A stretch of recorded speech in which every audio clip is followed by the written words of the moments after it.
Okay, so moving on to our next segment for today, we're going to be talking about the Second Amendment.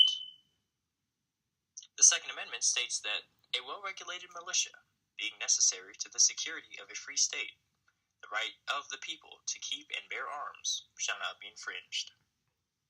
The Second Amendment was established in 1789 and is included in the Bill of Rights in the U.S. Constitution. It was made to provide U.S. citizens the right to bear arms, which in more simpler terms means to own guns, and to protect themselves.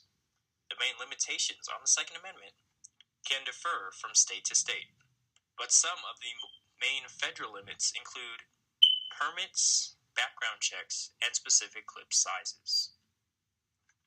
The pros of the Second Amendment are that it can be seen as a symbol of freedom to some. It enables personal protection, and back in the day, it enabled well-regulated militias to be formed. On the con side, gun owners can have irresponsible behavior with their weapons.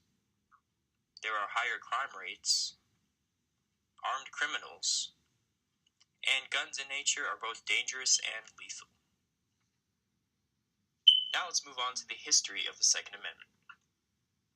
In order to understand how the Second Amendment originated, it is necessary to look at the historical context of the era in which it was created. Keep in mind that the Constitution was being created in the time period following the Revolutionary War. Much of the population, after being controlled by the British, clamored for less federal power and more state power. Because of this, most Americans had the belief that governments used soldiers to oppress people. Additionally, they also thought that the federal government should only be able to raise full-time armies during wartime. For all other purposes, part-time militias or ordinary civilians should just simply use their own weapons. Thus, the Second Amendment was born.